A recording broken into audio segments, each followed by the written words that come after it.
rabbil alamin wa bihi nasta'in ala umurid dunya waddin.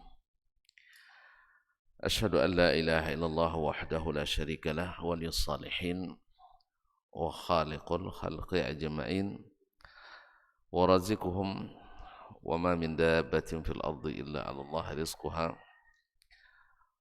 wa ya'lamu mustaqarraha wa mustawda'aha kullun fi kitabim mubin.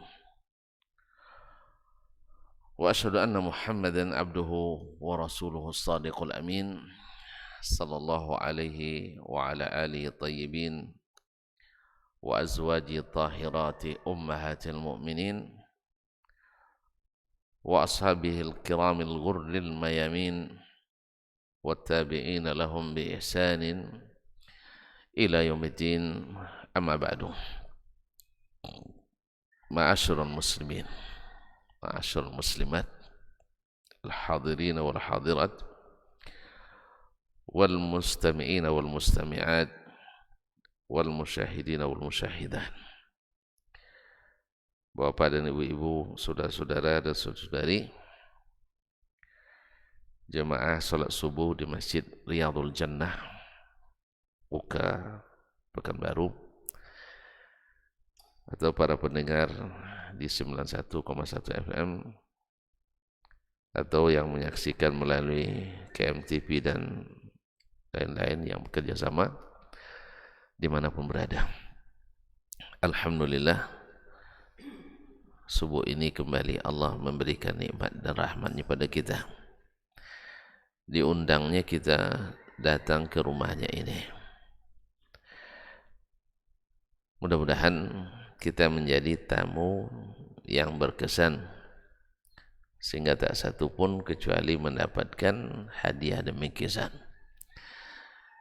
yaitu ampunan dan rahmat Allah Subhanahu wa ta'ala yang sangat kita butuhkan di hari tak bermanfaat harta dan anak, kecuali yang datang kepada Allah dengan hati yang selamat. Yauma la yanfa'u malun wala banun illa man atallaha biqalbin salim. Oleh itu saya bersyukur dan mengajak kita semua sama-sama bersyukur pula, karena tak banyak yang dapat pagi ini, sedikit yang dapat. Kalau di persentase dari seluruh kita yang datang sholat subuh ke jamaah itu mungkin berapa persen? Ada 2%. Subhanallah, ini semata-mata bukan kekuatan kita, tapi kekuatan taufik dan hidayah Allah. Kalau ingin mata, ingin tidur lagi, ya kan? Ingin badan, ingin rehat lagi. Tapi subhanallah, kekuatan yang Allah berikan, taufik yang Allah berikan, membuat kita melangkah mantap ke tempat ini. Oleh itu bersyukur kita kepadanya atas nikmat ini, dan berdoa pula kita, mudah-mudahan saudara-saudara kita yang belum merasakan nikmat ini segera Allah berikan sebelum ajal menjemput. Lebih baik sering ke masjid di waktu hidup daripada hanya mengenal masjid di saat sudah mati. Oleh itu kita doakan pula, mudah-mudahan saudara-saudara kita, sanak pemilih kita, teman-teman kita, anak-anak kita, bahkan mungkin sebagian guru-guru kita, untuk juga bisa menikmati kebersamaan di rumah Allah ini. Bingkisannya luar biasa, bercucuran rahmat Allah. Masya Allah, jazakallah khair. Cucuran rahmat Allah kepada kita, kemudian setiap kita dapat bingkisan ampunan Allah tabaraka wa ta'ala. Salawat dan salam kepada baginda Nabi sallallahu alaihi wasallam. Jasa baik beliaulah yang membuat kita termasuk orang-orang yang beruntung insyaallah. Mau datang ini karena Nabi yang senantiasa memotivasi kita, mendorong kita. Kan setiap dapat hadis Nabi tentang fadilat salat subuh, semakin semangat kita kan. Dia ketika beliau mengatakan salat sunat subuh itu lebih afdal daripada dunia dan seisinya. Berarti urusan terpenting kita Ya salat subuh lah. Salat subuh. Urusan, mohon maaf, urusan negara dibanding dengan salat subuh, kalau di akhirat, bahkan di dunia, lebih penting salat subuh.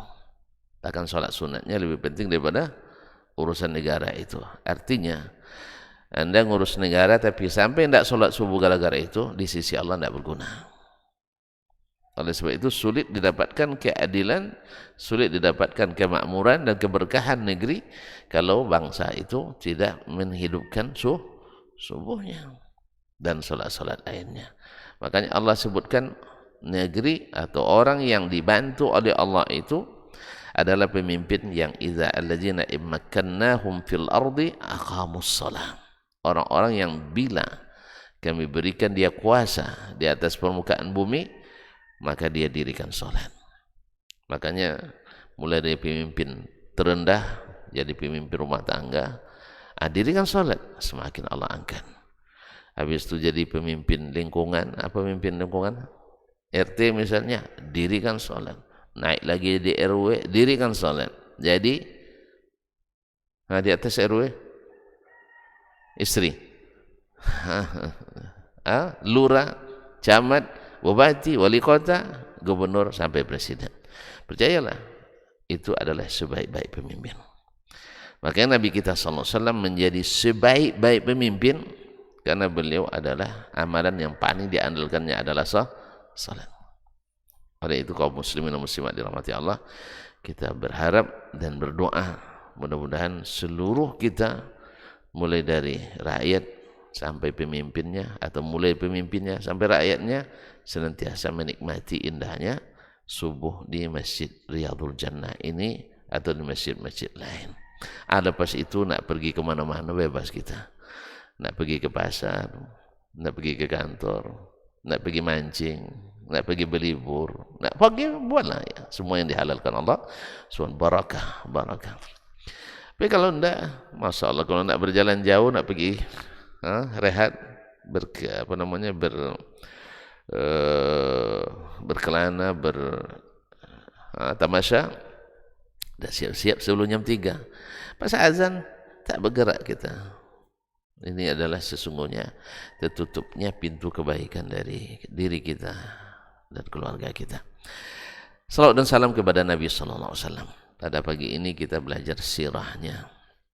Mudah-mudahan semakin kenal semakin sayang.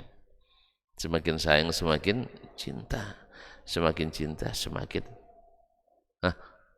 semakin taat dan tunduk.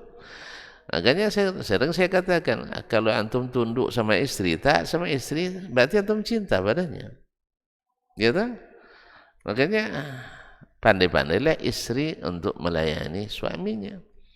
Karena biasanya cinta itu berkaitan dengan layanan yang diberikan. Semakin servis, semakin ini cintanya. Kita mencintai Allah juga. Semakin kita baca nikmat Allah, semakin kita baca jasa Rasulullah, semakin kita akan mencintainya. Betul kan? Itu hitung dari tidur, bangun tidur tadi, alhamdulillah kemarin penat, sekarang sehat. Kemarin lelah, sekarang masya Allah luar biasa, badan kita kembali Allah sehatkan. Itu kan nikmat. Kalau antum ingat itu nikmat Allah, antum akan semakin mencintainya. Demikian juga Nabi kita alaihi salatu wassalam, semakin kita belajar sirahnya, mesti semakin cinta kepadanya. Semakin cinta, semakin taat kepadanya. Kalau orang tidak taat kepadanya, cintanya masih cinta lagu, masih berlagu lagu cinta. Sekarang kan ada penyanyi pandai berlagu kan, tapi ketika disuruh untuk ikut Nabi SAW, dia bilang masuk akal sih, ya kan? Masuk akal. Oh, kalau antum masih masuk akal, berarti cinta belum masuk, antum masih pikir-pikir. Ma'asyarul kiram dirahmati Allah. Baik, kembali kita lanjutkan yang ingat kaji terakhir kemarin. Dah lupa, sepakat lupa nampaknya. Subhanallah, baru 2 bulan ditinggalkan. Ya kan baru 2 bulan kan, September, Oktober. Kita September safari kita sama Ade. Oktober saya dapat tugas ke Jakarta. September umroh ya. Oktober yang kita ini ya safari. Ini November hampir lagi terancam nih. Saya sebenarnya hari ini rapat di kedutaan. Hari ini sebenarnya rapat di Jakarta. Nah, tapi untung badan kurang sehat. Nah, sehingga dapat yang dekat-dekat. Ya. Apa? Alhamdulillah. Jadi kadang rubba darratin nafi'ah kata orang Arab. Ada hal yang bermudarat itu kadang-kadang mendatangkan manfaat. Rubba darratin nafi'ah. Kalau sempat sehat bugar-bugar, kemarin sore saya sudah berangkat Jakarta. Karena ada rapat, ada dua hal besar yang akan ini pertemuan alumni Arab Saudi di akhir Januari insyaallah. Jadi mungkin saya mau dijadikan sebagai panitia juga sebagian. Kemudian yang kedua G20 kan sekarang ya. Iya. Betul? Enggak ya. G20, pertemuan G20 di Bali. Ya. Ya setidaknya entah gimana pula kawan-kawan manggil saya ke Jakarta, tahu apa saya enggak tahu. Semoga sukses, berhasil membawa kemajuan dan kebangkitan bagi bangsa kita. Amin. Baik kaum muslimin dan muslimat yang dirahmati Allah SWT. Jadi untung kurang sehat. Dan anak juga sedang sakit. Istri juga kurang sehat juga. Musim demam kayaknya sekarang. Semoga Allah SWT berikan sebagai pencuci dan pembersih. Baiklah kaum muslimin. Berarti lupa. Kalau lupa diulang lagi Ustaz. Hah? Tidak apa-apa kita ulang. Tapi ulang cepat. Nah. Kenapa kita belajar sirah? Ahdaf dirasatis sirah. Kenapa kita belajar sirah Nabi SAW? Tadi secara eksplisit sudah saya sampaikan bahwa tujuan utama dari belajar sirah mengenali Nabi dari dekat melalui sunnah-sunnah dan ayat-ayat yang Allah turunkan dalam kitab Al-Quranul Karim. Karena nanti sumber utama sirah itu adalah Al-Quranul Karim. Jadi informasinya valid, tidak diragukan. Karena zalikal kitabu la raiba fihi. Kemudian datang dari sang Nabi SAW melalui para perawi yang amanah, as-siqat, yang agamanya, yang muruahnya terjaga sampai kepada kita. Oleh sebab itu kaum muslimin dan muslimat mempelajari sirah semakin mengenalkan kita pada Nabi SAW. Bukan hanya menghafal tanggal-tanggal, tidak. Bukan hanya menghafal nama-nama tempat semata, tidak. Atau mengenal iklim-iklim atau berapa peperangan yang dilakukan, berapa yang mati syahid, berapa yang korban dari kalangan musyrikin, berapa ekor kuda yang di perang Uhud, pasukan berkuda. Bukan itu saja. Itu semua orang non muslim pun mungkin lebih hafal dari kita. Atau berapa selisih pendapat ulama tentang tanggal dan bulan kelahiran Nabi SAW. Karena memang tidak disepakati tanggal berapanya. Sampai hari ini masih ada peringatan Maulid Nabi SAW sampai 3 bulan. Karena memang tidak ada persatuan pendapat dalam masalah ini. Ya. Baik, kaum muslimin dan muslimat dirahmati Allah SWT. Tapi kita mempelajari sirah Nabi bukan hanya sekedar menghafal angka-angka kosong itu. Bukan hanya sekedar menghafal nama-nama tempat yang tidak melahirkan bagi kita hikmah. Nah, kita ingin menggali sirah ini sehingga melahirkan kesan bagi kita. Dipilihnya Nabi SAW dari orang Arab misalnya, berarti kita harus rela bahwasanya Allah telah mengangkat orang Arab. Kalau Allah yang mengangkat bisa diturunkan. Nah, makanya jangan sampai ada dalam hati kita kebencian pada orang orang Arab, karena Nabi kita dari bangsa Arab. Maka semakin benci kita pada orang Arab, tanda kita semakin tidak cinta pada Nabi Sallallahu Alaihi Wasallam. Betul kan? Kalau memang kita mengakui kehebatan Nabi SAW dan kebaikannya, kita cinta juga kepada kaumnya, khususnya Ahlu Baiti Rasulullah SAW, khususnya orang-orang yang dari nasab asy-syarif, nasab Nabi Sallallahu Alaihi Wasallam, masih kita cintai. Karena Allah katakan wa innahu ladzikrul laka wa liqaumika. Karena Al-Quran yang diturunkan, agama yang telah dijelaskan ini, zikrul lak, menjadi nama besar bagimu, nama baik bagimu, wali qaumik, dan bagi kaummu. Fasawfa tus'alun. Ingat, kalian akan ditanya tentang nikmat ini. Oleh sebab itu, kita dapatkan sampai hari ini, tetap saja orang Arab lebih tinggi semangatnya menyebar Islam ke seluruh dunia daripada bangsa manapun. Betul. Kalau tuan tidak percaya atau mau bantah silakan. Ayo, saya mau bukti. Sampai hari ini masih darah itu mengalir di tubuh-tubuh mereka, bahwa mereka punya tanggung jawab terbesar bagi menyebar Al-Quran dan Sunnah Nabi Sallallahu Alaihi Wasallam ke seluruh penjuru dunia.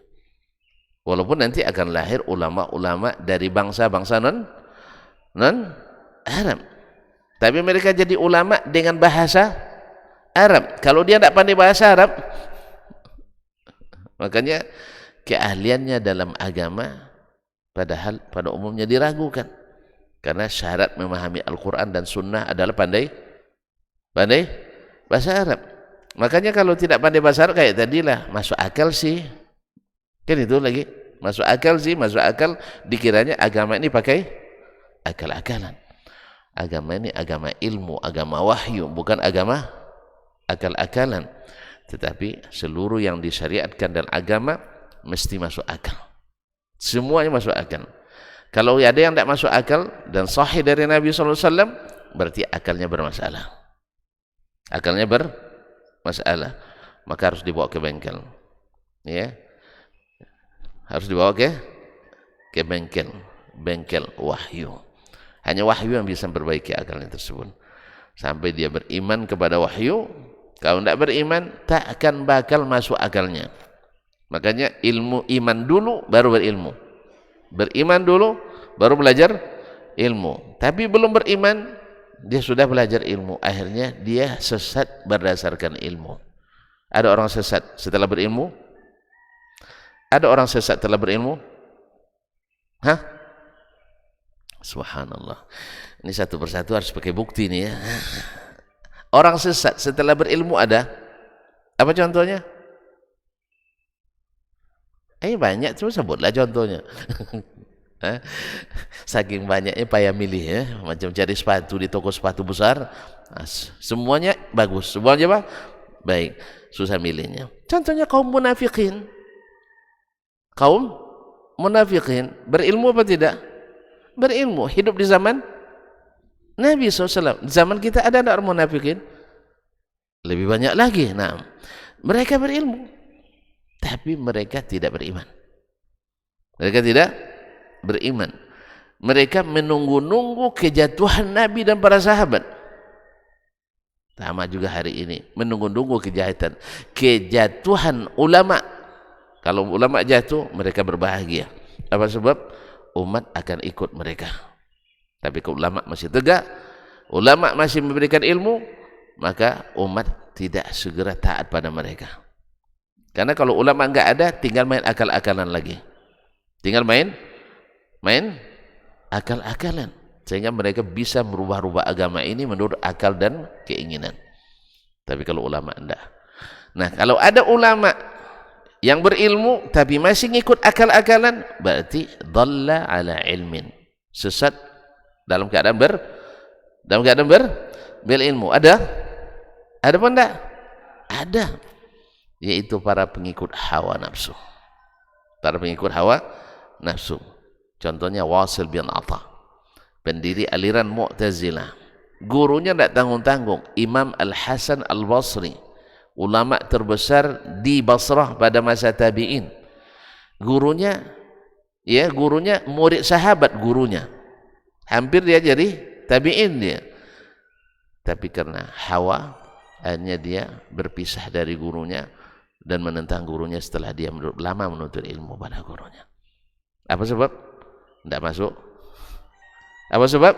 Tidak masuk akal. Jadi semuanya tidak ya masuk akal ditolaknya. Berarti salah, dia belum beriman. Belum beriman. Orang beriman itu karena datang dari Allah, dari Rasul, dia yakini. Tapi orang yang tidak beriman, walaupun datang dari Allah dan Rasul, dia ragui. Kalau kepada Allah dan Rasul saja ragu, apalagi kepada selain keduanya. Maka tidak jarang orang akan membantah kita dengan alasan itu pendapat Ustaz. Ustaz saya lagi lain pendapatnya. Kok sampaikan Al-Quran dan hadis jelas dia bilang itu pendapat kita. Ustaz saya lain lagi pendapatnya. Ya karena apa tadi? Karena Al-Quran hadis diragukannya. Apalagi yang menyampaikan hanya kita. Masih ingat orang Quraisy dulu ketika yang menyampaikan siapa kepada mereka dakwah ini? Rasul yang sampaikan mereka, ya tak? Nah, yang mendakwahi Abu Lahab waktu itu siapa? Dikirim Abu Bakar. Yang berdakwah kepada Abu Lahab siapa waktu itu? Rasulullah kan? Langsung kan? Tahu tidak mereka Rasul itu amin, amanah? Tahu tidak dia selalu benar? Tahu kan? Tapi mereka tidak terima juga. Kenapa mereka tidak terima? Alasannya sama. Itu pendapatmu. Nah, pendapat guru kami lain lagi. Jadi kalau ada yang sekarang diberikan hadis Nabi, ditolak orang dengan alasan itu pendapat Ustaz, biasa. Karena masalahnya iman belum terpatri dalam diri. Dia sudah salah jalan. Tidak langsung meyakini. Padahal orang beriman langsung meyakini. Karena yang melahirkan amal nyata itu adalah keyakinan. Orang tak yakin takkan maju. Betul Ustaz? Yakin tak menikah lagi? Tidak kan? Ragu kan? Menikah lagi?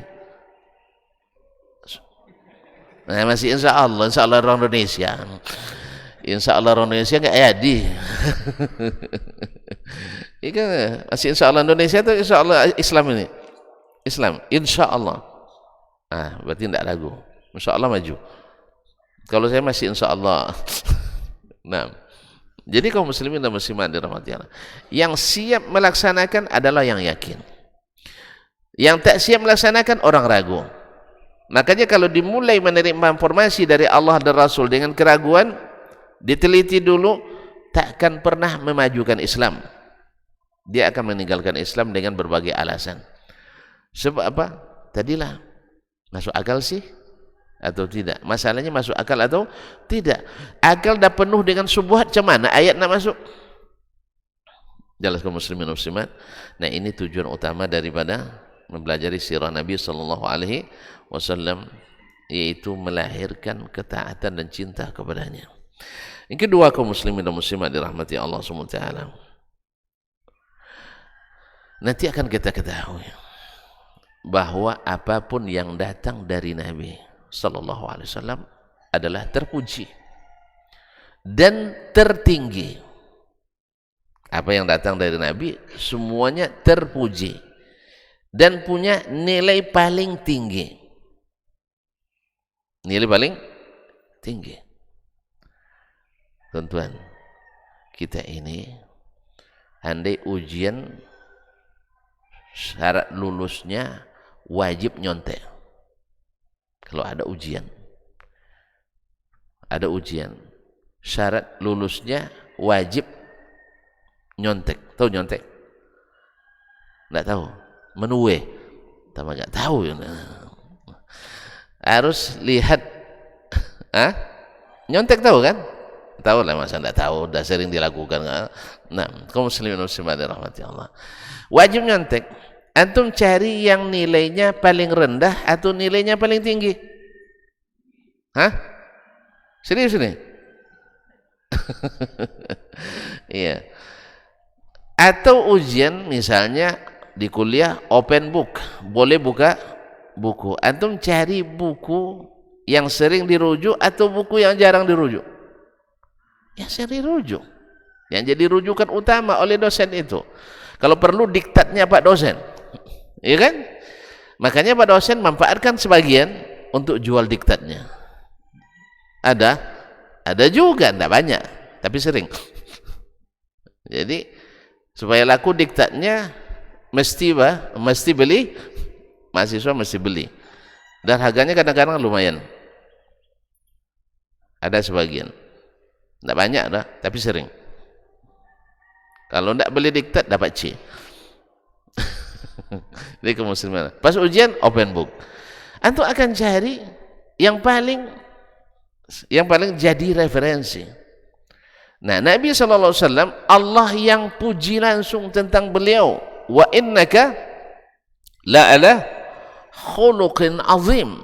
Engkau hai Muhammad di atas akhlak yang paling mulia, yang paling besar, agung. Allah juga yang mengatakan laqad kana lakum fi rasulillahi uswatun hasanah.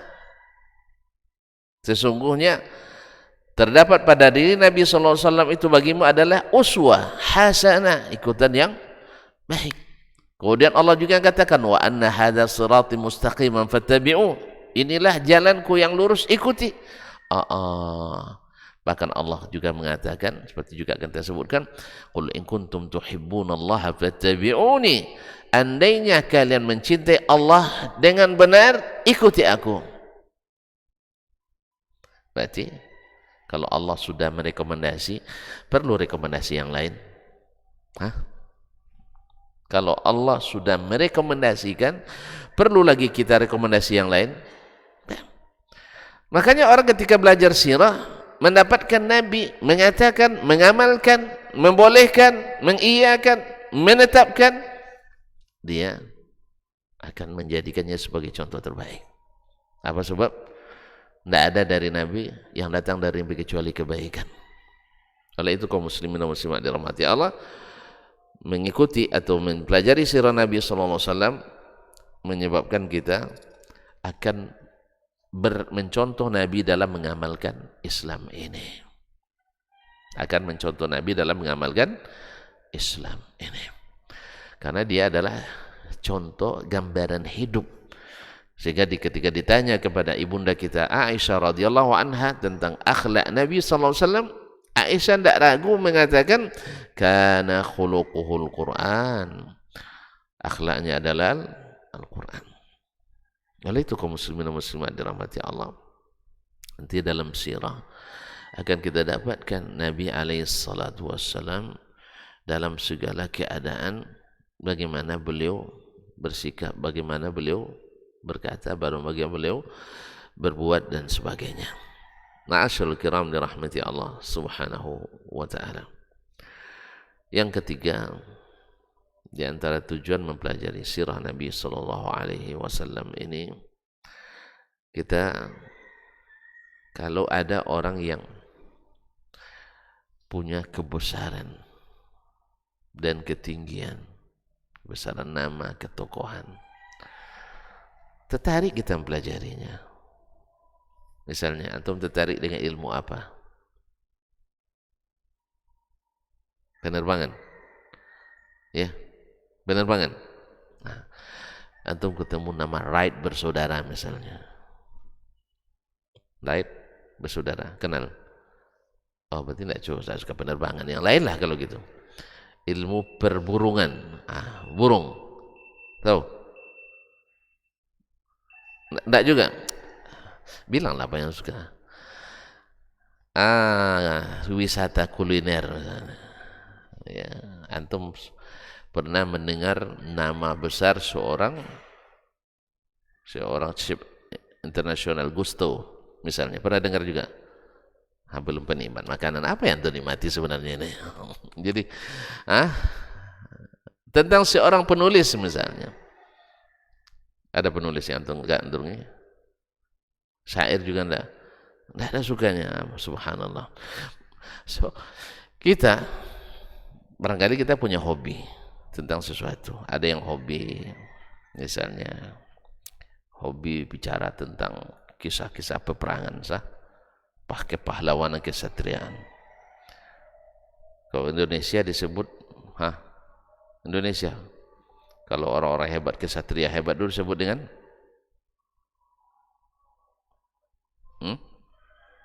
apa?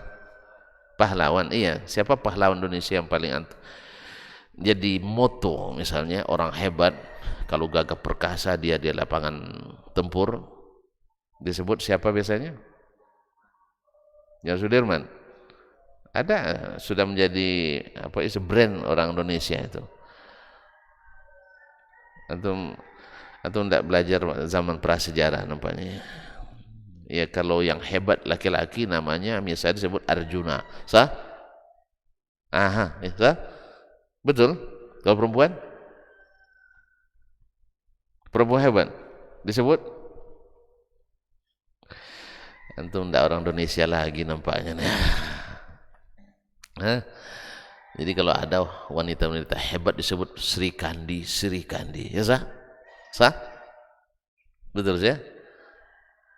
Betul tidak tertarik antum? Ada orang Islam itu Ustaz katanya. Saya tidak bicara tentang Islam atau tidaknya. Sekarang bicara tentang kehebatan orang. Sah? Enggak suka antum. Enggak suka. Ini baru muqaddimah sughronya, belum sampai ke natijah. Dengarkan sampai habis dulu. Itu sudah menjadi menjadi tamsil bagi orang Indonesia. Kalau ada orang-orang hebat di peperangan disebut dengan Arjuna, kesatria. Kalau disebut laki-laki perempuan Sri Kandi. Nah, orang yang mengagumi hal-hal seperti ini dia akan cari sejarah orang ini. Akan cari sejarah orang ini. Baiklah. Antum curiga nampaknya. Sudirman katanya. Antum mengagumi jenderal besar Sudirman. Dari mana antum mula? Pergi ke Jepang Kinang, ada jalan Jenderal Sudirman. Pekanbaru ada jalan Jenderal Sudirman. Pergi ke Padang ada Jenderal Sudirman. Pergi Medan ada jalan Jenderal Sudirman. Kemana-mana ada Jenderal Sudirman. Kita belum tahu apa-apa nih, akhirnya kita bertanya, siapa Sudirman ini? Nah, akhirnya kita akan mempelajari siapa itu Sudirman. Kita pelajari Sudirman. Lalu kita tahu ternyata jenderal besar pertama di Indonesia adalah Jenderal Sudirman. Alhamdulillah tahu lagi. Ternyata beliau adalah seorang pahlawan ya segitu aja tidak bisa nyambung. Muslihat, Muslim, ya Allah ya Rabbi, Muslim, Jenderal Muslim. Nah, dapat lagi, ternyata beliau adalah yang taat mendirikan, kok senyum? Mendirikan salat dan menunaikan rukun-rukun Islam pada umumnya. Beliau juga dicintai oleh para lawannya, para prajuritnya, subhanallah, dan ditakuti oleh lawannya, dan seterusnya. Besar kan? Besar. Sampai ke seluruh Indonesia tidak ada orang yang tak boleh kenal Jenderal Sudirman, jenderal besar. Berapa orang jenderal besar di Indonesia sampai hari ini? Ada 2, ada 3. Yang mana yang betulnya? Nah, 1 Jenderal Sudirman rahimahullah, 2 Jenderal kok langsung ke Soeharto tuh. Ada sebelumnya. Nasution tuh gelarnya masih sukunya. Kaharudin. Ya Allah. Abdul Haris Nasution. Dah mulai lupa ini. Padahal baru hari G30 enggak nonton nanti kemarinnya. Sama. Cuma saya masih hafal. Nah, Abdul Haris Nasution. Yang ketiga Soeharto. Gitu aja tuh nama orang besar tersebut. Presiden Muhammad Soeharto. Semoga Allah mengampuni mereka. Jadi kaum muslimin muslimat baru 3, belum ada jenderal besar. Berarti 1 dari yang 3 ini. Dan yang pertama pula, berarti orang hebat kan? Hebat kan? Tidak hebat? Saya tidak hebat. Sudirman susah dapat pengakuan beliau. Nah, akhirnya untuk belajar tentang beliau. Mungkin dari kecilnya dipelajari sampai dia jadi jenderal dan sebagainya. Antum dengar lagi, kalau dia kan hanya terkenal di Indonesia. Kalau antum tanya orang Thailand mungkin tidak tahu dia. Tanya orang Malaysia mungkin tidak kenal mereka, sah. Apalagi kalau tentunya orang Brazil. Brazil paling bola yang tahu bukan? Nah, jadi tidak tahu. Tetapi ada seorang anak manusia, kemanapun antum pergi, jadi pusat perhatian orang. Kemanapun pergi, jadi pembicaraan orang. Bahkan lawan pun banyak membicarakannya. Kalau misalnya Jenderal Sudirman rahimahullah ta'ala, setelah beliau meninggal, pihak-pihak lawan tidak lagi membicarakannya, sah? Tidak lagi memusuhinya. Ada mati dia, sah? Kan? Nah, kemudian hanya terkenal di Indonesia. Tapi ada orang setelah mati pun masih dicari-cari kelemahannya, masih dimusuhi orang. Di satu sisi, kemudian masih digali sejarah hidupnya dan dihidupkan ajarannya. Siapa dia?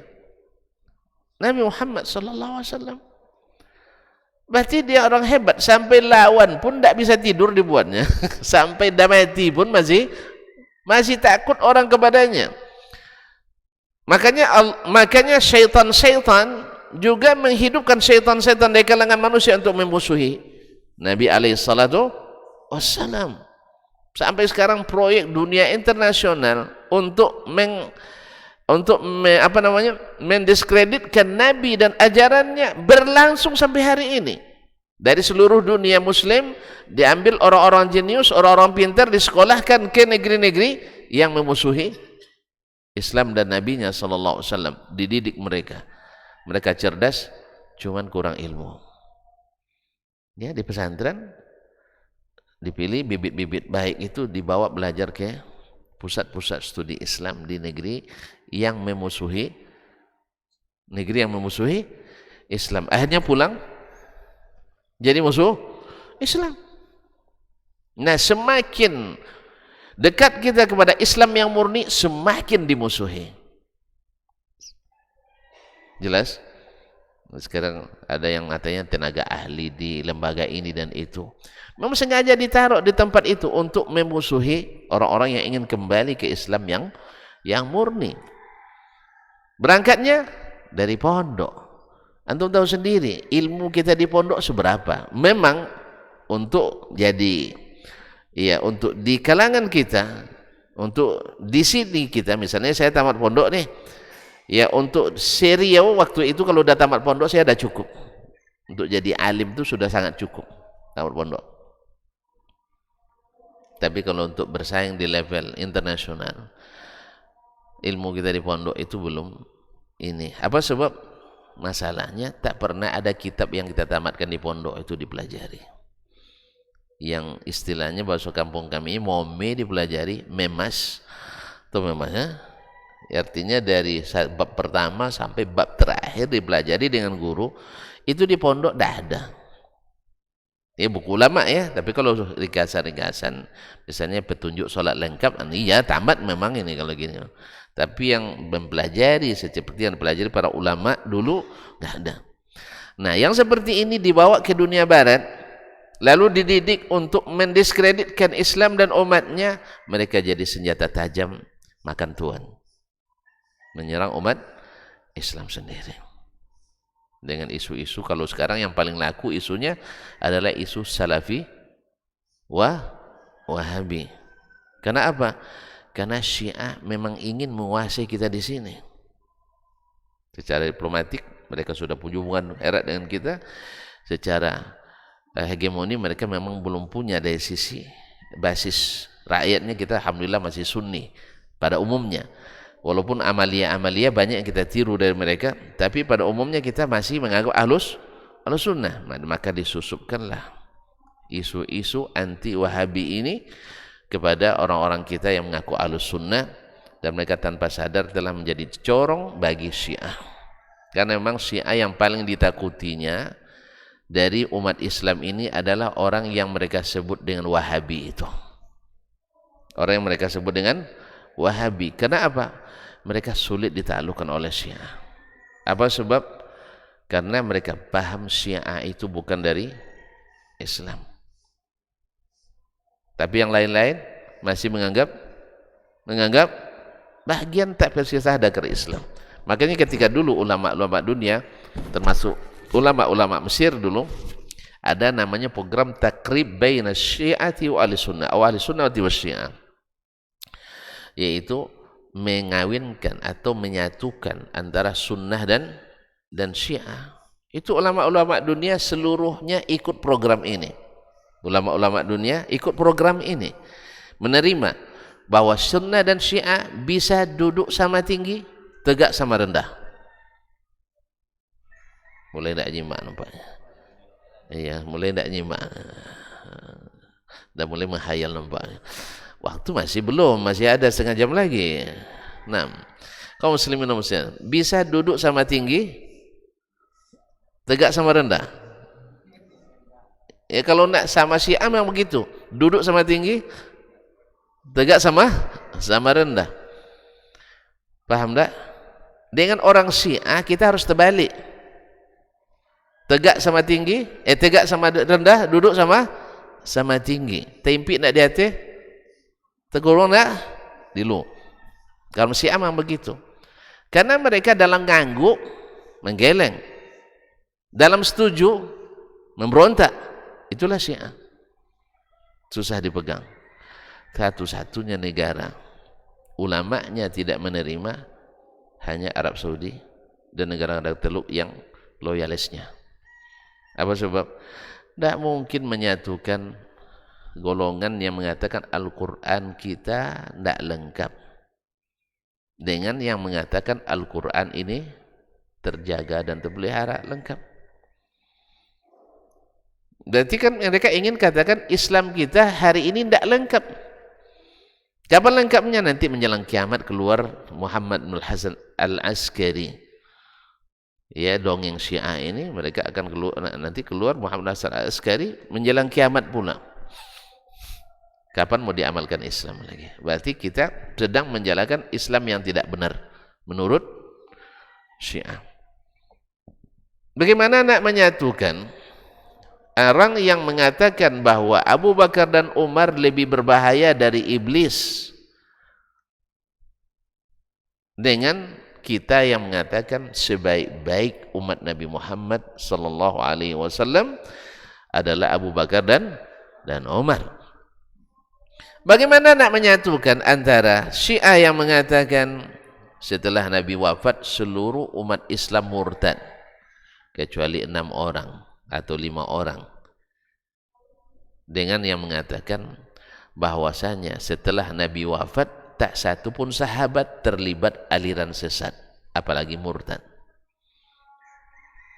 Jelas? Jadi kaum muslimin dan muslimat dirahmati Allah Subhanahu wa taala, bisa disatukan tuh? Bisa disatukan? Tak mungkin. Bagaimana dengan yang menyatukan orang Syiah yang mengatakan bila mereka berkuasa menghalalkan darah ahlus sunnah? Mereka mengatakan dalam kitab-kitabnya, ceramah-ceramahnya, bila kita berkuasa akan kata basuh Ka'bah dengan darah ahli sunnah. Dengan kita yang mengatakan bahwasanya orang selama masih mengucapkan asyhadataini tidak halal darahnya kecuali dia melanggar aturan-aturan syariat. fahisabum 'ala Allah. Misalnya dia membunuh, tentu dikisas. Gitu kan? Misalnya dia membunuh, tentu dikisas kecuali dimaafkan. Atau dia mencuri, dipotong tangannya kecuali tidak diketahui dan dilaporkan. Kalau dia korupsi, kalau korupsi diapakan? Dibebaskan. Dibebaskan. Enggak.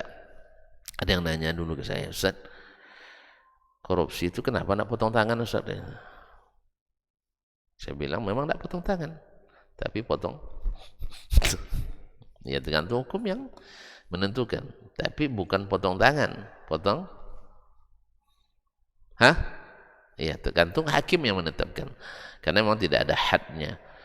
Karena had mencuri itu kan dengan syarat satu, yang dicuri itu lebih dari 1/4 dinar, 2 barang yang disimpan. Sedangkan koruptor dia bukan mencuri, tidak masuk dalam definisi mencuri, tapi berkhianat. Sah? Maka pengkhianat hukumnya tahu sendirilah antum. Nah, itu tergantung hakim yang memutuskan. Jelas? Sampai tidak potong tangan memang enggak, tapi boleh potong leher.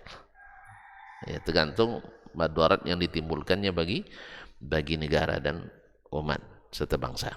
Jelas? Tidak jelas. Jadi kaum muslimin dan muslimat dirahmati Allah, yang mempelajari sirah Nabi SAW membuat kita mempelajari manusia terbesar.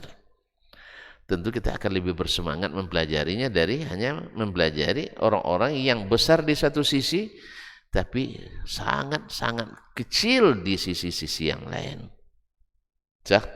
Sangat-sangat kecil di sisi-sisi yang lain, atau di sisi lain tidak tersebut. Misalnya tadi Jenderal Sudirman di sisi ini kan bagus, Masya Allah, kepahlawanannya, kesetiaannya, loyalitasnya ke negara. Tapi untuk urusan agama kan dia tidak bisa jadi rujukan. Walaupun dia orang taat, dia bukan seorang ulama, tapi jasanya di sini besar. Tapi kalau Nabi kita SAW jasanya di seluruh sisi, antum sisi apapun, di situ ada sentuhan jasa Nabi SAW. Kesatria, dia pahlawan, mujahid, pemberani, gagah perkasa. Bicara tentang kedermawanan, beliau adalah rajanya, beliau yang paling utama. Bicara tentang pemaaf, belum lagi orang minta maaf dia sudah ditarik ininya di depan orang ramai, depan para, kalau kita di depan para pejabatnya kan, beliau hanya tersenyum. Yang narik bukan lawan politik, tapi adalah orang rakyat biasa, rakyat jelata. Nabi SAW tidak pernah marah untuk dirinya, tapi marah bila syariat Allah direndahkan. Jelas ya? Paham dia. Apa lagi? Sebutlah apapun. Maraton, misalnya olahraga, beliau ahli gulat. Yang mana itu? Tidak tahu antum Nabi ahli gulat? Cuman tidak dipertandingkan di MMA, bukan. Nah, beliau ada alatnya. Lari, dia pernah lomba lari dengan Aisyah radhiyallahu anha. Jadi antum sekali-kali cobalah lari sama ibunya si fulana. Antum semua tidak boleh, bahaya ini. Istri kita juga jangan di rumah terus, bawa dia keluar, ya. Tapi jangan dipamerkan dulu. Kan ini maksudnya bawa keluar itu bukan maksudnya dipamerkan, tapi bawa dia, berikan dia ini kan. Ini kalau perlu berbawa naik kuda, tapi jangan depan orang ramai. Nah, jadi kaum muslimin dan muslimat, Nabi juga seorang penunggang kuda ahli, tanpa pelana pun biar dia menunggang kuda. Antum pakai pelana aja masih terpelanting kan? Nabi enggak, tanpa pelana biar bisa menunggang kuda. Suatu malam mendengar suatu suara yang mencurigakan, sahabat kanlah bersiap dulu masang pelananya kan. Tiba-tiba Nabi dah kembali naik kuda tanpa pelana. La alaikum, aman. Masya Allah, ya, aman. Dia yang mengamankan anak buahnya. Kalau kita pemimpin yang diamankan oleh anak buahnya. Sehingga banyak pula anak buah yang jadi korban gara-gara itu. Jadi kaum muslimin muslimat. Kemudian Nabi SAW lebih memikirkan keselamatan kita daripada kita sendiri. Dah pokoknya semua sisi. Berarti kita sedang pelajari sejarah manusia terbesar sepanjang sejarah. Makanya sangat-sangat wajar ya ketika seorang orientalis barat Michael H.R. menyebutkan Nabi dalam urutan pertama 100 tokoh paling berpengaruh. Dia bicara tentang tokoh, bukan seorang Nabi. Karena dia tidak beriman pada Nabi kan? Tapi dia melihat dari sisi ketokohannya. Ya, artinya dari sisi pandang apapun, kalau kita, karena Nabi kan tertinggi kan, pasti kita lebih meninggikannya. Karena kita orang beriman kepadanya. Ini tidak, dari sisi ketokohan sekalipun, kepahlawanan, keberanian, pokoknya nomor 1. Masalah cinta jangan ditanya. Ya kan? Ya tak? Banyak sentuhan-sentuhan romantisme yang kalau antum ini kan dari Nabi SAW akan membentuk suatu keluarga yang harmonis, saling mencintai. Coba lihat, dia marah ada, tapi marahnya tidak mengeluarkan kata-kata yang pedas. Awak baru rencana marah sudah disiapkan konsep marahnya, seluruh kata-kata yang menyakitkan sudah keluar. Tidak. Begitu pula istrinya dengan beliau, bukan mereka semuanya senang sama Nabi semuanya. Hidup itu kan bergelombang juga. Sampai ada yang menepis, piring sampai pecah. Cemburu, ya wajar. Jadi kalau antum punya istri 2, ada rencana jadi tadi kan? Ya kalau sempat mereka kelahi berdua, antum jangan ikut pula berkelahi sama 3. Ya, tenang saja.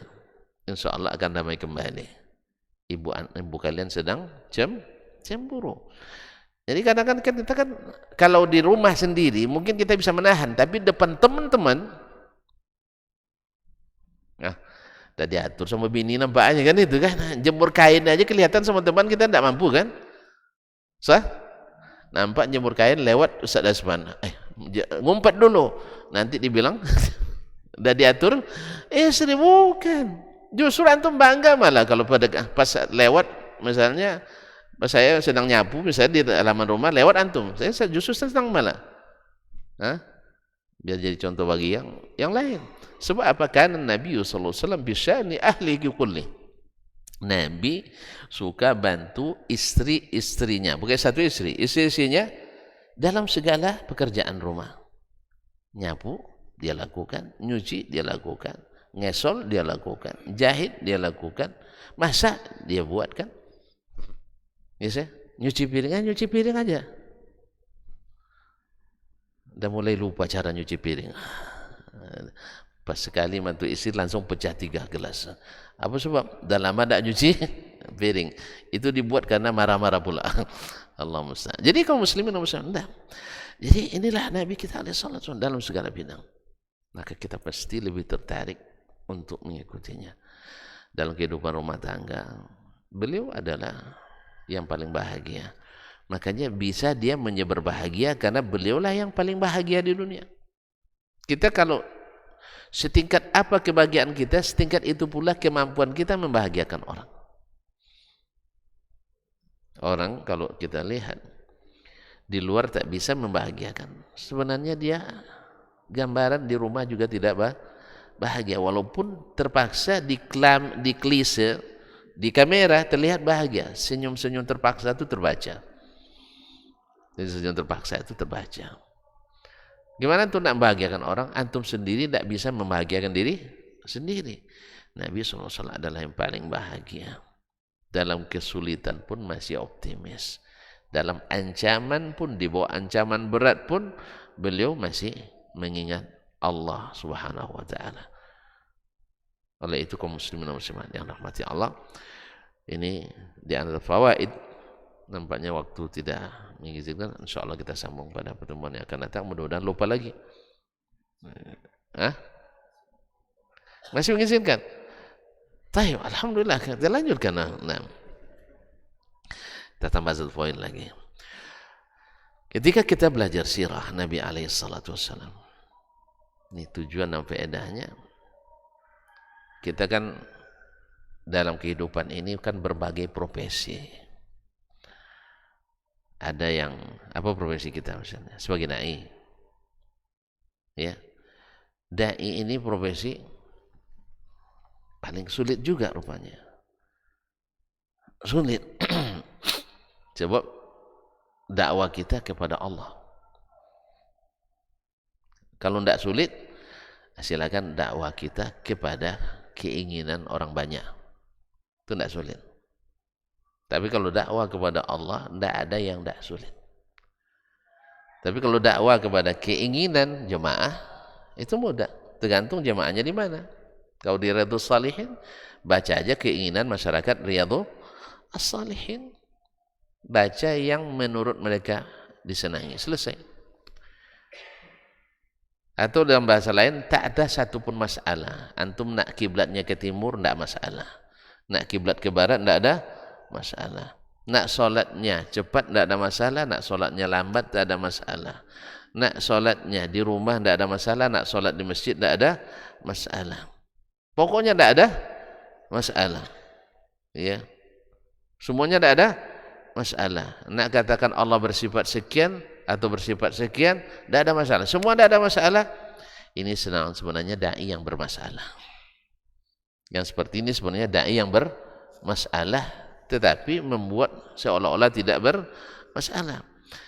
Jadi kalau sudah dai mengatakan umat tidak ada masalah, berarti dai-nya bermasalah. Gimana antum bilang tidak masalah di negeri kita? Yang dalam rilis MUI 2014, dulu 2004 Anda baca. 2004 Anda baca masih di Madinah saya, bahwa aliran sesat di Indonesia waktu itu hanya lebih kurang 240-an aliran sesat yang terdaftar di MUI yang mengembalikan formulir. Ini ada yang sudah ngisi tapi tidak daftar ulang. Tidak daftar ulang. Ada masih, berarti Ahmadiyah sudah terdaftar, cuma belum daftar ulang. Syiah sudah terdaftar, tapi belum daftar ulang, karena ada kepentingan politis dan sebagainya. Nah, ala kulli hal. 2004. Nah, 10 tahun setelahnya adalah rilis saya baca lagi, aliran sesat di Indonesia hanya 400-an. Naik apa turun? Naik. Ini indikator naiknya jumlah aliran sesat. Umat sedang bermasalah atau tidak ada masalah? Hah? Lalu antum dai bilang umat tidak bermasalah. Apa saja yang dibuat, buatlah. Yang penting disukai oleh keinginan lingkungan tertentu misalnya. Berarti antum dai bermasalah. Cuman menyembunyikan masalah. Masalah jelas. Umat kebanyakan tidak sholat berjamaah. Masalah apa tidak? Masalah. Umat kebanyakan tidak suka ngaji. Masalah apa tidak? Kalau tidak suka ngaji, ujung-ujungnya apa? Hah? Kalau tidak suka ngaji, ujung-ujungnya apa? Orang yang tidak suka ngaji, ujung-ujungnya apa? Menghentikan kajian. Karena dia tidak suka ngaji. Asal ada masjid dah ramai nanti, awalnya kosong, habis itu diisi oleh orang ngaji, mulai dia tidak suka.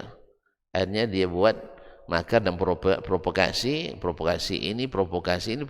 Awas kajian itu bahaya. Apa sebab?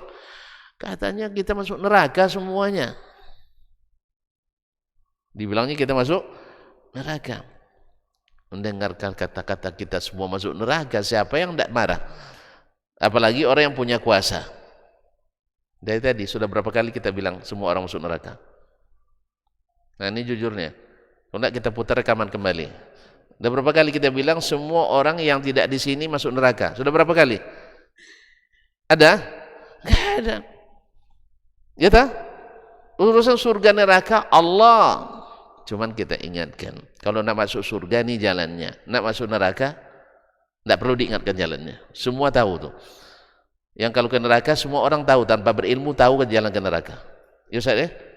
Tapi kalau orang yang tidak berilmu, insya Allah tahu jalan ke neraka. Tapi kalau nak jalan ke surga mesti dengan ilmu. Maka Nabi katakan, man salaka tariqan yaltamisu fi ilman sahalallahu bi tariqan ilal jannah. Siapa yang menempuh satu jalan untuk ilmu, Allah mudahkan jalan ke surga. Berarti orang tidak mau ngaji, masalah apa tidak? Masalah apa sebab? Karena dia akan menghentikan kajian. Karena dia tidak suka mengaji. Jelas? Berarti umat sedang bermasalah. Orang banyak sekarang, coba lihat, buka medsos. Banyak tidak perdebatan? Berarti masalah enggak? Berarti umat sedang bermasalah. Ini sebenarnya ulama-ulama harus paham ini masalah. Orang berdebat, maka jadi ulama yang menengahi umat. Seperti Nabi dulu menengahi para sahabat. Sahabat pernah bertikai? Sahabat pernah bertikai? Hah? Enggak. Berarti harus belajar sirah. Harus belajar sirah. Sering terjadi pertikaian antara sahabat. Nah, bagaimana Nabi menyelesaikannya? Harus kita ikuti caranya. Makanya belajar sirah kita. Nabi menyelesaikannya kan mengatakan ini enggak apa-apa, ini enggak apa-apa, teruskan saja. Enggak. Ada, kalau dua-duanya benar, Nabi katakan ini benar, tapi yang bagus yang ini. Misalnya, hadza afdal. Atau dua-duanya sama kedudukan hukumnya, dibolehkan dua-duanya, tidak ada masalah. Ada yang sebagian kata Nabi, ini jangan diulang lagi. Ini sah? Ini sah? Salah. Jadi tidak semuanya sama dalam menanggapi. Kalau kita semua katakan, pokoknya asal ada ulama mengatakan boleh, boleh. Kalau ulama mengatakan haram, haram. Itu tidak penyelesaian. Karena penyelesaian Nabi SAW, fa'alaikum bisunnati wa sunnatil khulafa'ir rasyidin al-mahdiyyin min ba'di. Jadi Nabi menyelesaikan masalah dengan ilmu, bukan dengan mengikuti hawa dan nafsu. Oleh itu kaum muslimin dan muslimat dirahmati Allah, ketika kita mempelajari sirah, kita akan sabat ala dinillah. Ternyata Nabi menghadapi yang kita hadapi. Kesulitan hidup, Nabi menghadapi. Gimana kita teguh, Nabi saja diuji. Diprovokasi, bahkan diperangi, ditentang. Nah, kalau kita menyampaikan dakwah atau kita sebagai melaksanakan ajaran Nabi SAW, ditentang, diprovokasi, ada obatnya dalam sirah Nabi SAW. Karena sebagian kan putus asa, Ustaz, gimana caranya? Tidak ada masjid yang bisa menerima dakwah kita. Subhanallah, masjid tidak bisa menerima dakwah, berarti masalah juga dengan dakwah atau bermasalah dengan masjid. Bisa masalah dengan dakwah, bisa masalah dengan masjid. Nak tahu obatnya? Belajar sirah Nabi SAW. Apakah masalahnya di masjidnya, bukan maksudnya orang di masjidnya, atau di dai dan dakwahnya? Dudukkan masalah. Jangan bilang ini tidak masalah, ini tidak masalah. Ternyata bikin masalah. Berarti dai sedang bermasalah. Nah, ya kalau ternyata orang ngaji aman-aman saja. Tidak ada hasud menghasut, memprovokasi. Cuma menjelaskan keadaan. Hukum ini begini, hukum ini begini. Lalu tidak sesuai dengan pendapat, jawab juga dengan dalil. Kalau sampai ke kajian, jawab dengan kajian, bukan dengan menghentikan kajian. Tapi terjadi juga, dan masih terjadi sepanjang zaman. Kalaulah Nabi sendiri dihentikan kajian di Masjidil Haram, apalagi kita. Nabi dulu datunya yang menemukan kembali Zamzam, Abdul Muttalib kan, datunya kan menghidupkan Masjidil Haram. Orang Quraisy pokoknya tidak keluar dari keluarga Nabi SAW. Tapi ketika berdakwah, ditentang juga oleh sebagian keluarganya. Jadi kalau ada dai mengatakan tuh bukti dakwanya tidak benar, ditentang oleh ayahnya, ditentang oleh pamannya, ditentang oleh saudaranya, berarti dai ini cara jahiliyah. Apa sebab? Nabi ditentang oleh keluarganya. Wallahu alam, andainya ayahnya dan ibunya hidup, kita nggak tahu apa yang akan terjadi. Apakah termasuk beriman atau tidak. Sampai sekarang jadi masalah khilaf besar antara kita kan, antara kita Ahlus Sunnah khilaf. Bukan antara Ahlus Sunnah Ahlus Bidah, Ahlus Sunnah sama Ahlus Sunnah khilaf. Apakah ayah dan ibu Nabi masuk surga atau masuk neraka? Sebab apa? Di dunia belum ada buktinya. Coba kalau sempat mereka hidup Nabi sebesar, lalu berdakwah, kan jelas kan? Beriman atau atau tidaknya. Cuman mereka sudah wafat sebelum Nabi jadi Rasul sallallahu alaihi wasallam. Melihat umumnya ayat bahwa itu zaman fatrah, zaman belum ada Rasul. Mereka diuji nanti. Karena Allah tidak mengazab orang yang tidak ada utusan kepadanya. Menurut hadis khusus Nabi SAW mengatakan ayahku di dalam neraka. Kemudian Nabi minta izin ziarah ke kubur ibunya, diizinkan. Minta izin mendoakan ibunya untuk diminta ampunan, tidak diizinkan. Ini menguatkan pula bahwa beliau-beliau itu tidak masuk orang beriman. Karena tidak boleh, tidak mungkin dilarang Nabi mendoakan istighfar kecuali orang-orang yang tidak ya kan? Orang beriman boleh diminta ampunkan. Istighfar untuk orang kafir boleh apa enggak? Hah? Khilaf lagi ya. Dan mulai khilaf lagi sekarang tuh. Karena masuk di dalam para pemikiran tokoh. Kalau di kalangan ulama enggak boleh minta ampun untuk orang-orang yang non Muslim yang jelas wafatnya dalam keadaan tidak Islam. Yang jelas wafatnya dalam keadaan tidak Islam. Ma'asyal kiram dirahmati Allah SWT.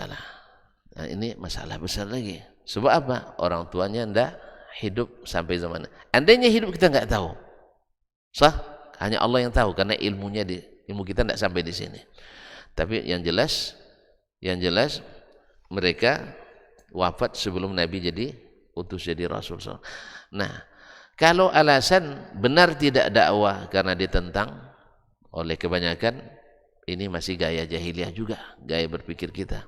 Jadi kalau ada dai mengatakan, tuh lihat dakwanya ditentang ayahnya, ditentang saudaranya, berarti cara yang dipakai adalah cara jahiliyah. Karena orang jahiliyah dulu mengatakan, tuh Abu Lahab, paman kandungnya menolak dakwah Nabi. Tuh Abu Talib, paman kandungnya tak ikut dakwah Nabi. Tuh sebulan kerabat Nabi tak ikut dakwah Nabi SAW. Itulah yang menyebabkan banyak orang yang awalnya mau masuk Islam tapi lihat saudaranya tak masuk, akhirnya mereka tak masuk Islam. Nah, ini tidak digunakan juga oleh sebagian kita hari ini untuk mengalihkan orang dari ilmu, dari dakwah dengan alasan ditentang oleh keluarga, ditentang oleh masyarakat dan sebagainya. Ini cara jahiliyah dalam memalingkan orang dari dakwah. Harusnya tidak pakai cara jahiliyah seperti ini, harusnya. Bukti tidak benarnya firman Allah, sabda Rasulullah sallallahu alaihi wasallam. Tidak coba-coba pula dikait-kaitkan, oh ini ajaran Yahudi katanya, ini ajaran subhanallah. Jadi Allah itu kaum muslimin dan muslimat yang Allah Ta'ala, sampai hari ini tidak sedikit orang berdakwah juga dengan cara jahiliyah tanpa disadari atau disadari. Kalau tidak disadar, tolong disadarkan. Ya, kalau tidak sadar, tolong disadarkan. Kalau disadari berarti mengangkangi ilmu yang dia ketahui. Ukuran benar tidak bukan penentangan bukan. Ukuran benar tidak itu adalah pada ini ada dalilnya atau tidak. Nah, itu akan ketahui. Nah, sirah Nabi akan membuat kita sabat, akan membuat kita kokoh memegang agama ini. Apa sebab? Nabi dulu diuji. Ya, diuji. Ketika dia berdakwah, dianggap memecah belah umat. Nah, kalau kita sekarang membawa dakwah kepada Allah dan Rasul, gara-gara menyebutkan ini benar, ini salah dengan dalilnya, lalu dianggap memecah belah umat. Ingat, Nabi dulu juga dituduh memecah belah umat. Kalau dikatakan kita bawa ajaran baru, padahal yang kita bawa adalah Al-Quran dan Sunnah Nabi yang diterapkan secara aplikatif di zaman Nabi, lalu dituduh juga ajaran baru. Kita katakan dalam sirah Nabi juga dianggap membawa ajaran baru. Jelas? Kalau Nabi tidak boleh dakwah di Masjidil Haram, kita tidak boleh dakwah di sebuah masjid misalnya, sabar saja. Jangan berjolak pula. Karena Nabi berdoa dulu, kaumku tidak mengetahui, maka ampuni mereka. Kita doakan semoga Allah mengampuni mereka karena mereka belum tahu. Karena Nabi juga dulu dipersekusi di Masjidil Haram. Yang bangun Masjidil Haram siapa dulu? Datuknya Ibrahim dan Ismail. Tapi dilarang dia berdakwah di situ oleh pengurus Masjidil Haram karena pengurusnya waktu itu adalah Abu abu.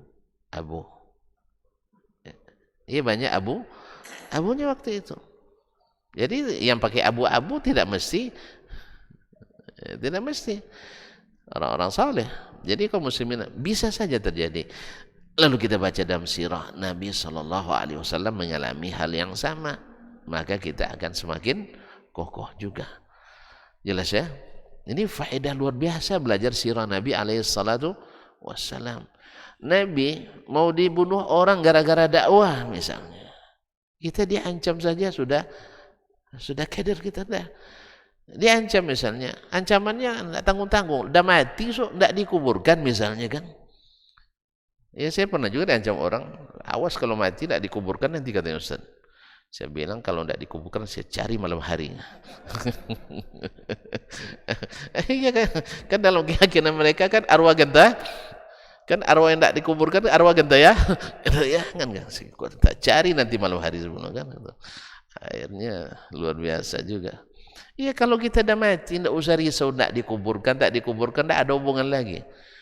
Kita tidak buat apa-apa lagi kan. Artinya kalau sempat kita tidak dikuburkan oleh orang bukan karena kita bukan karena buruk perangai kita, tapi karena dakwah ya lalu tidak dikuburkan orang, tidak ada masalah. No. Antum nak dimakan ditelan binatang buas, nak tenggelam di lautan yang luas, nah pokoknya tidak ada masalah. Tapi kalau antum tidak istiqamah gara-gara menyimpang aliran sesat, lalu tidak dikuburkan orang, harus hati-hati kita. Tahu sesat dari mana? Belajar sirah Nabi Sallallahu Alaihi Wasallam. Kita akan kokoh. Oleh itu kaum muslimin dan muslimat dirahmati Allah, jangankan kita, Nabi pun disadarkan kepadanya kisah-kisah Nabi sebelumnya. Supaya apa? Nabi kita kokoh juga. Karena manusia kalau diserang terus ada juga ini kan, ada juga gentarnya.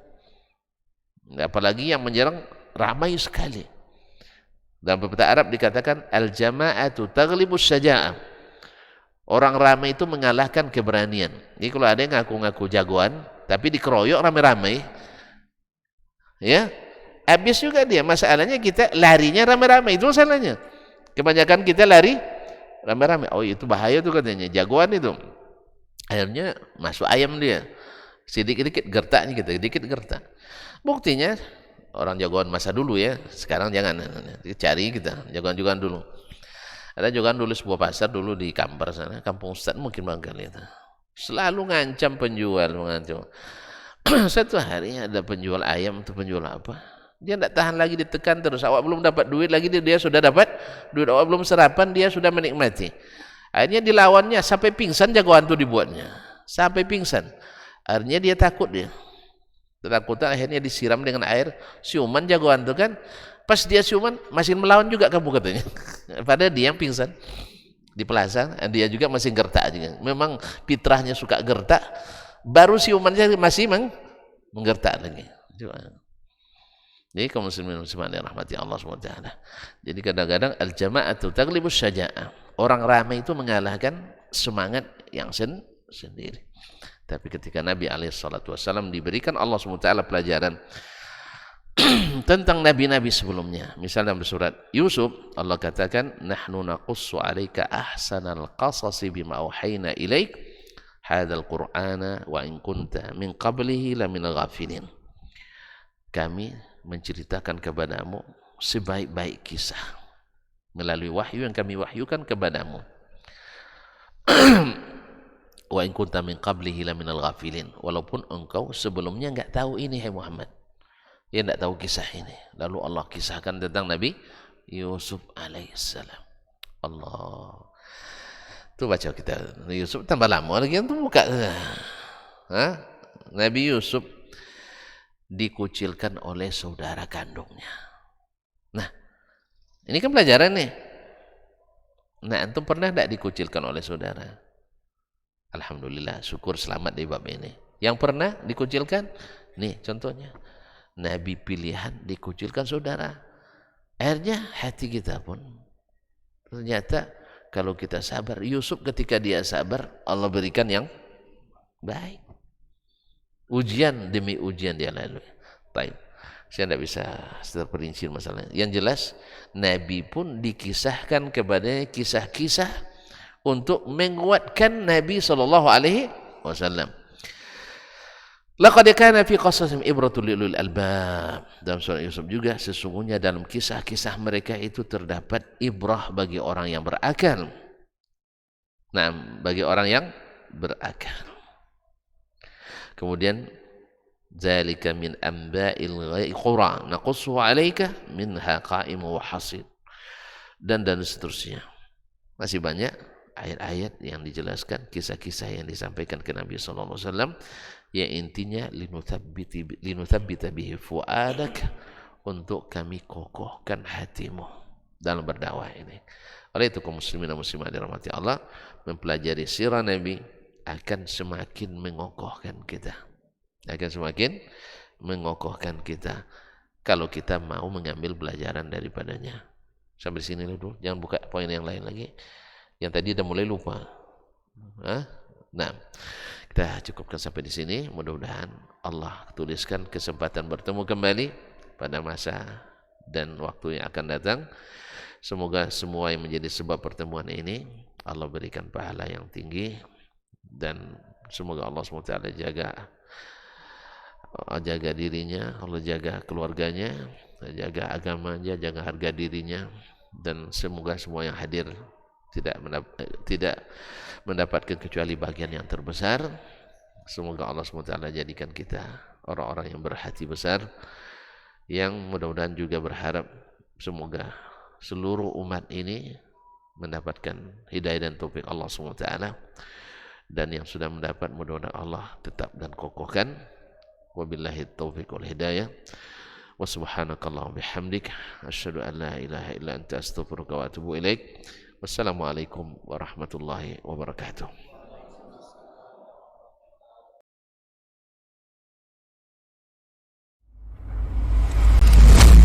Di kalau Umar ini subhanallah, yang diinginkannya tuh generasi-generasi luar biasa, orang-orang hebat. Lalu kemudian apa yang dilakukan oleh Umar? Fa'asta'miluhum fi ta'atillah. Aku gunakan mereka ini di dalam ketaatan kepada Allah. Ketika kaum muslimin itu memiliki penyakit namanya wahan, yaitu hubbud dunya wa karahiyatul maut, cinta dunia dan takut akan kematian. Lalu Nabi menjawab dengan yang lebih penting. Apa itu? Madza a'adatta laha? Apa yang engkau siapkan untuk kiamat itu? Bin Sulaiman tadi, inti yang bisa kita ambil apa? Solehkan diri kita. Solehkan diri kita sebelum mencari rezeki. Karena kalau kita tidak soleh, kalau kita tidak bertakwa kepada Allah Subhanahu wa ta'ala dalam mencari rezeki itu akan terasa sulit.